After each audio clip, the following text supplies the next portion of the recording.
जो आज के नौजवान 18 साल, 20 साल, 22 साल के नौजवान डिप्रेशन में जा रहे हैं, ये वही नौजवान हैं जो लगातार 6 दिनों तक अपने मन की शांति को भंग कर रहे हैं, नकारात्मक दिशा में लेकर जा रहे हैं, अपनी बुद्धि को कमजोर कर रहे हैं, अपने गुरु तत्वों को खत्म कर रहे हैं, अपने शुक्राणुओं को खत्म कर रहे हैं, अपने तेज रूपी शनि देव को खत्म कर रहे हैं, और सूर्य तो उनका अस्त हो ही रहा है, तभी तो डिप्रेशन में जा रहे हैं। ये 7 दिन अगर लगातार आप कर लेते हो तो आपके अंदर ऐसी ऊर्जा जगेगी, कुछ समय के बाद आपको लोग कहेंगे वही तो खाना ये भी खाता है, फिर भी इसके देह में इतनी शक्ति क्यों है, इसके चेहरे पे इतनी चमक क्यों है, इसकी बुद्धि इतनी अच्छी क्यों है। जो बच्चे टॉपर्स होते हैं वो बहुत नहीं पढ़ते, उनकी समझ बहुत अच्छी रहती है। हमारा जो भारत का अध्यात्म है वो बड़ा निराला है, हर कदम पे कुछ ना कुछ इशारे करता है। अब इशारे कैसे करता है? हमारे पास कितने दिन होते हैं हफ्ते में? 7 दिन। सबके पास 7 दिन है, ठीक है। अब ये 7 दिन कुछ बताते हैं, कुछ इंडिकेट करते हैं। इनको ध्यान से अगर सोचोगे, उसके ऊपर चलोगे, तो आपको पता चलेगा कि आपकी जिंदगी बदल रही है, और ज्यादा दिन नहीं, 7 दिनों में बदलती हुई जिंदगी दिखाई देगी। पहला दिन कौन सा है? जोर से बोलिए, पहला दिन कौन सा है? सोमवार।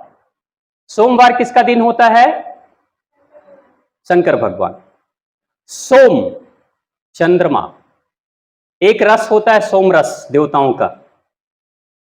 सोम रस शराब की तरह नहीं होता। सोम रस का मतलब जो उसको पीता है, उसको धारण करता है, वो शांत हो जाता है।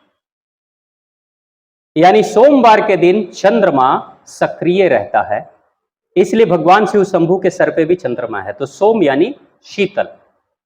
पहला दिन आपका मन जब शांत होगा तो आपके कर्म अच्छे होंगे। कभी आपने नोटिस किया, पढ़ाई कर रहे हो और मन शांत नहीं है, पढ़ाई पे ध्यान रहेगा? याद कर पाओगे? जो पढ़ोगे समझ पाओगे? नहीं। यानी कि सोमवार के दिन, पहले दिन, पहले चरण में क्या करना? मन को शांत करना, क्योंकि जहां शांति होगी वहीं तरक्की होगी। आपने कोई पेड़ लगा दिया और उसमें खाद पानी डाल रहे हो, लेकिन रोज जाते हो और मिट्टी निकालकर उसके जड़ को थोड़ा हिला देते हो, कभी वो पेड़ लगेगा? कभी वो बढ़ेगा? नहीं, क्योंकि वहां शांति जड़ों में नहीं होगी तो वृक्ष में तरक्की और उन्नति नहीं होगी। आप अगर यहां शांति से नहीं बैठोगे तो कोई बात समझ में आएगी? आप मार्शल आर्ट में भी मन शांत करके नहीं लड़ाई लड़ोगे ना, तो आपको अपोनेंट के स्टेप का पता ही नहीं चलेगा। पता ही नहीं चलेगा कि वो किस तरीके से चाल चल रहा है, मार खाते रहोगे और अंत में हार जाओगे। यानी जो व्यक्ति शांत होता है वो बड़े अच्छे निर्णय ले पाता है। तभी हमारे आर्मी के लोगों को भी, और खास तौर से पायलटों को, जो फाइटर प्लेन के पायलट होते हैं उनको खास ट्रेनिंग दी जाती है, उनको भी मेडिटेशन कराया जाता है। बड़े बड़े वैज्ञानिक है, उनको ध्यान कराया जाता है। क्यों? क्योंकि उनको बड़े रिसर्च करने हैं, लेकिन वो रिसर्च कहां से करेंगे? मन से करेंगे, और मन में बेचैनी नहीं होनी चाहिए, मन में शांति होनी चाहिए। तो पहला सोमवार का मतलब सोम यानी कि शांत बनो, शांत रहो। भगवान शिव शंभू के चारों तरफ भी भूत प्रेत बैताल राक्षस सब हैं, लेकिन भगवान शिव शंभू शांत है। जब आप शांत होगे पहले दिन, तो दूसरा दिन कौन सा होगा? मंगल। मंगल का मतलब क्या होता है? आपकी ऊर्जा मंगल के दिशा में चलेगी। मंगल का मतलब कल्याण के दिशा में चलेगी। नेक्स्ट डे अगर पूरे सोमवार को आपने शांति शांति से अपना जो भी काम किया वो ठीक से किया, तो नेक्स्ट डे आपके कार्य की तरक्की होगी, यानी मंगल के डायरेक्शन, अमंगल नहीं, मंगल के डायरेक्शन में आप चलोगे, यानी शुभ शुभ करोगे। ठीक है? तो दूसरे दिन मंगलवार को शुभ शुभ करोगे, तो तीसरे दिन फिर क्या होगा? बुधवार। बुधवार को क्या होता है? आपके अंदर का बोधिसत्व यानी बुद्धि जगती है, बोध जगता है, आपकी बुद्धि सकारात्मक हो जाती है, बोध जगेगा। ये होगा बुधवार को। और बुधवार को जब आपकी बुद्धि जगेगी, यानी कि आपको पता है कि क्या सही है क्या गलत है, अगर आपकी बुद्धि ये निर्णय लेने लगेगी तो फिर नेक्स्ट डे क्या होगा? नेक्स्ट डे गुरुवार। यानी कि गुरुवार के दिन क्या होगा? आप ही अपने आप के गुरु बन जाओगे। आप ही अपने आप के गुरु बनोगे, आप ही अपने आप के मार्गदर्शक बनोगे। क्योंकि बुद्धि मार्गदर्शन कौन करता है? जिसके पास बुद्धि होगी वही तो करेगा ना। तो एक दिन पहले तक तो बुद्धि आपने कमा ली है, मन को शांत करके और मन को मंगल दिशा में ले जाकर आपने बुद्धि कमा ली है, बुद्धि के स्तर पर पहुंच गए हो। जब बुद्धि के स्तर पर जब पहुंच जाओगे तो आप गुरु बनोगे, आप ही स्वयं के गुरु बन जाओगे। और आप जब स्वयं के गुरु बन गए गुरुवार को, तो उसके बाद नेक्स्ट डे क्या होगा? शुक्रवार। शुक्रवार का अर्थ क्या होता है? आपके अंदर शुक्राणुओं की संख्या बढ़ेगी। शुक्राणु का मतलब होता है शक्ति। आपके अंदर की शारीरिक शक्ति की जो ऊर्जा है वो बढ़ती है। शुक्रवार को आपके शुक्राणु बढ़ेंगे। क्यों? क्योंकि सोमवार जब आप शांत थे तो शांत कौन था? आपका शरीर या आपका मन? मन। गलतियां तो मन करता है ना, गलत तो मन करता है, और मन गलतियां करता है तो ऊर्जा किसकी खपत होती है? शरीर की। यानी मन शांत नहीं होगा तो ऊर्जा खर्च होगी शरीर की।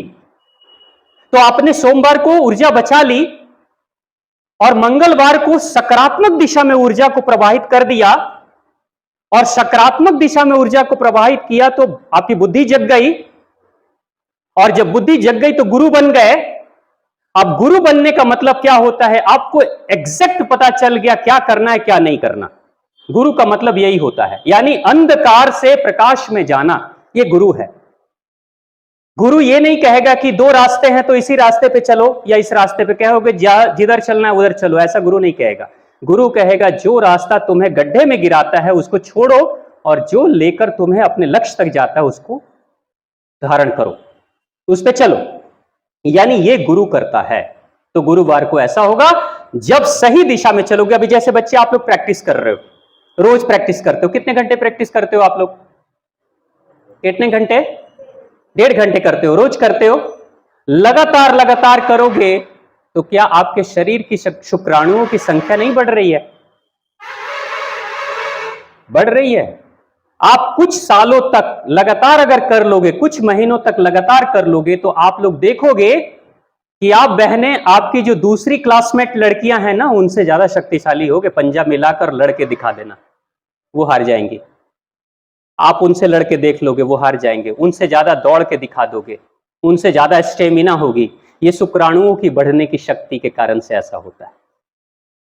यानी शुक्रवार को ऐसा होगा।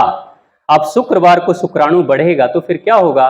नेक्स्ट डे शनिवार। शनि कौन है? शनि कौन है? सूर्य के पुत्र।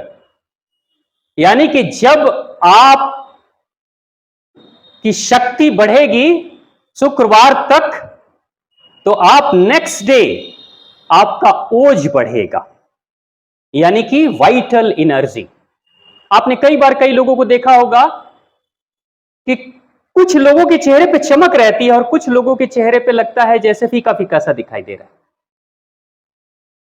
कुछ लोगों को देखकर आपको लगता होगा कि बड़ी ऊर्जा है, कुछ लोगों को देखकर लगता होगा ये थके हुए से हैं। इसी को ओज कहते हैं, इसी को ऑरा कहते हैं। यानी कि जब व्यक्ति सोम से लेकर शुक्रवार तक इस दिशा में चलेगा तो शनिवार आते आते ओज बढ़ेगा, तेज बढ़ेगा। यानी वो सूर्य का पुत्र है, उसके अंदर तेज बढ़ चुका है, सूर्य का पुत्र है।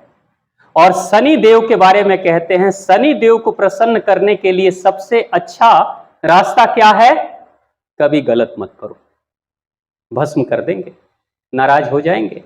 यानी कि शुभ शुभ करो तो शनि देव खुश रहते हैं। अगर आप 6 दिन लगातार इस दिशा में चलोगे तो 7वें दिन आप कौन होगे? 7वें दिन कौन सा है? यानी आप ही रवि हो जाओगे, आप ही सूर्य हो जाओगे। आपके अंदर से वो तेज, वो चमक निकलेगी और आपका आभा मंडल, आपका ऑरा मंडल इतना तेज हो जाएगा कि जिंदगी के हर क्षेत्र की कोई भी समस्या हो, दूसरे व्यक्ति की तुलना में आप ज्यादा बेहतर तरीके से उसको टैकल कर पाओगे, उसको झेल पाओगे, उसका सामना कर पाओगे। दूसरे लोग उसी समस्या के लिए टूट जाएंगे, लेकिन आप फिर भी खड़े रहोगे।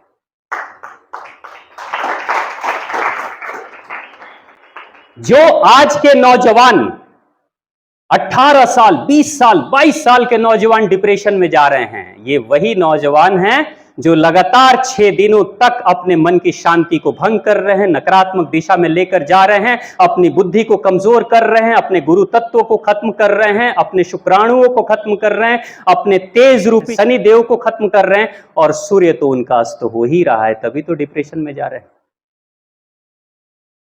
ये 7 दिन अगर लगातार आप कर लेते हो तो आपके अंदर ऐसी ऊर्जा जगेगी जिसको आप भी महसूस करोगे, और लंबे समय तक इसी तरीके से इन 7 दिनों के नियम का पालन करते रहोगे तो कुछ समय के बाद आपको लोग कहेंगे, वही तो खाना ये भी खाता है, फिर भी इसके देह में इतनी शक्ति क्यों है, इसके चेहरे पे इतनी चमक क्यों है, इसकी बुद्धि इतनी अच्छी क्यों है। दूसरे बच्चे 4 घंटे पढ़ते हैं तो समझते हैं ये 2 घंटे पढ़ के भी इम्तिहान में बेहतर अंक लाता है। ये सब कुछ होगा। जो बच्चे टॉपर्स होते हैं वो बहुत नहीं पढ़ते, उनकी समझ बहुत अच्छी रहती है। कम पढ़ते हैं लेकिन समझ विकसित होने के कारण से हर बात को बहुत आसानी से समझ लेते हैं, और समझने के कारण से बहुत आसानी से अपनी भाषा में अपना उत्तर दे देते हैं एग्जामिनेशन में। सब कुछ नहीं रटा हुआ है उनको। समझ विकसित कैसे होगी? बुद्धि ही खत्म हो गई, आपका गुरु तत्व खत्म हो गया, मन को शांत नहीं कर रहे हो, तो यानी आपकी समझ विकसित नहीं।